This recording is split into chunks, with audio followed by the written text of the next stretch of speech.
Pemimpin Darul Donya Aceh, Jut Putri mengucapkan selamat dan terima kasih yang setinggi-tingginya kepada Yang Mulia Presiden Erdogan yang telah mengembalikan Hagia Sophia sebagai masjid.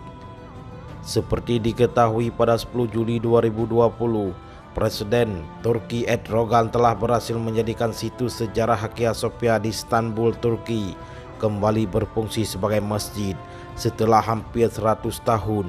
Untuk pertama kalinya azan kembali dikumandangkan di Masjid Hagia Sophia. Hal yang sangat membahagiakan dan membanggakan ini disambut haru oleh rakyat Aceh. Sejak lama bangsa Aceh selalu mengingat akan Hagia Sophia.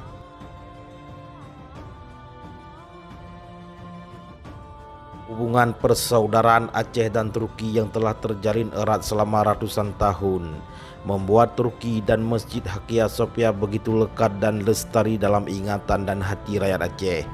Ketika orang Aceh datang ke Istanbul, Turki, maka orang Aceh pasti datang ke Masjid Hagia Sophia, terang Jut Putri. Jut Putri, Ketua Darul Donya Aceh, pun menceritakan kenangan sejarah bangsa Aceh, yaitu pada Sang Sultan Aceh Sultan Alaeddin Al-Qahar mengirim utusan ke Istanbul pada tahun 1565 untuk meminta bantuan Turki untuk membantu Kesultanan Aceh Darussalam melawan Portugis yang menjajah kawasan Melayu dan Nusantara. Bahkan penjajah waktu itu menghalangi dan melarang rakyat Aceh untuk menunaikan ibadah haji. Sahabat berbagi info, saat itu utusan Sultan Aceh harus menunggu 2 tahun lamanya. Karena ketiga utusan tiba dari Aceh, Sultan Turki Sultan Sulaiman meninggal tahun 1566 dan diganti oleh Sultan Salim II. Akibatnya, utusan Aceh menunggu 2 tahun lamanya. Akhirnya atas pertolongan Allah, para utusan Aceh yang memakai pakaian khas tradisional Aceh dan hadir dalam sholat Jumat di Masjid Hagia Sophia dilihat oleh Sultan Turki. Ketika Sultan Salim II melihat utusan Aceh yang memakai pakaian Aceh di Masjid Hagia Sophia, maka tahulah Sultan bahwa utusan Aceh sudah lama menunggu. Atas kebaikan hati Sultan, kemudian utusan Aceh yang datang dari jauh pun diterima. Karena jauhnya perjalanan dari Aceh Darussalam dan serangan musuh penjajah yang bertubi-tubi dalam perjalanan laut, maka segala perbekalan dan hadiah Sultan Aceh kepada Sultan Turki pun habis dalam perjalanan. Karena kehabisan persediaan, maka hanya tersisa secupak atau setumpuk lada yang kemudian diberikan oleh utusan Aceh kepada Sultan Turki.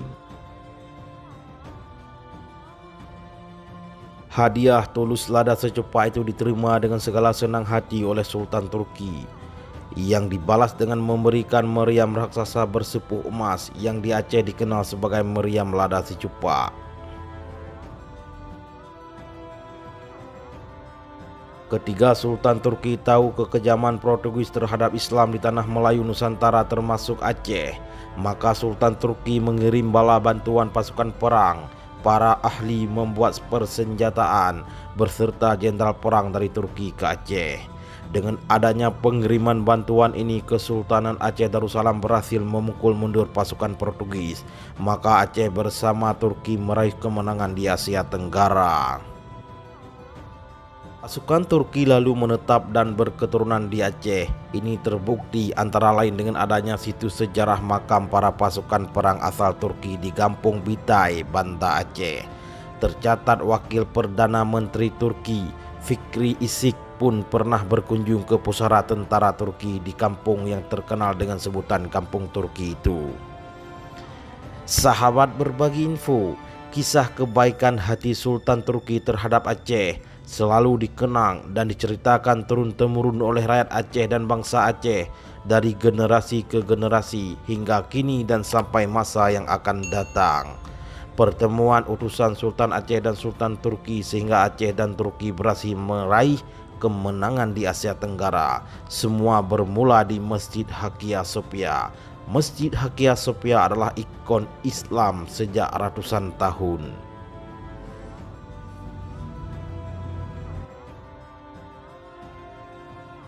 Ketiga, kini Masjid Hagia Sophia dikembalikan sebagai masjid, maka Aceh dan seluruh umat Islam dunia menyambut bahagia.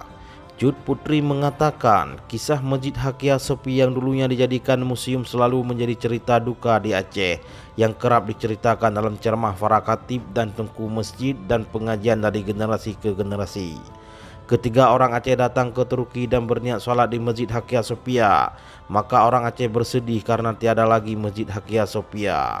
Karenanya, rakyat Aceh bertekad mempertahankan keislaman di Aceh sehabis-habisnya agar Aceh tidak bernasib sama seperti Hagia Sophia dan Andalusia.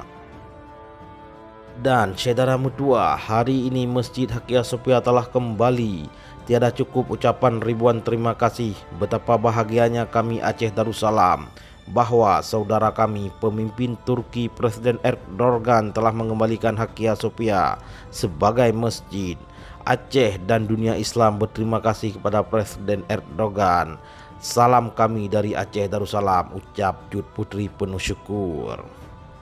Apa yang dilakukan Turki dengan menjadikan situs sejarah Hagia Sophia kembali sebagai masjid menjadi teladan bagi rakyat dan bangsa Aceh untuk terus berjuang mempertahankan marwah Islam di Aceh, salah satunya dengan menjaga dan melestarikan situs-situs sejarah bukti kebesaran Islam di Aceh Darussalam, tandas Jud Putri.